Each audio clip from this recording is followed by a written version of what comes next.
The question is integrate the given function. So integration of sine 3x cos 4x dx.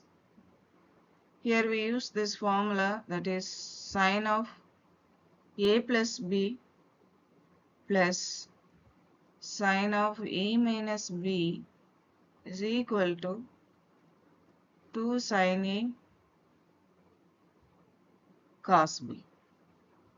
Here a value is 3x, b value is 4x plus sine of 3x minus 4x is equal to 2 sine 3x cos 4x. Adding these two values, we get sine 7x. Here it is minus x. Sine of minus x is minus sine x equal to 2 sine 3x cos 4x. But we need to find out sine 3x cos 4x. So bring this to here, it becomes 1 by 2. So 1 by 2 sine 7x minus sin x.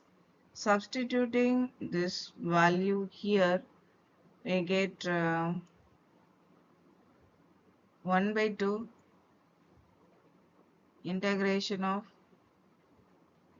sine 7x minus sin x dx. Splitting these terms, we get 1 by 2 integration of sine 7x dx minus 1 by 2 integration of sin x dx. So 1 by 2 integration of sin x is minus cos x. So minus cos 7x. For this 7x, we get 1 by 7 minus 1 by 2 minus cos x plus c. So 2 into 7, 1 by 14 minus 1 by 14 cos 7x minus into minus plus 1 by 2 cos x plus constant. This is the answer.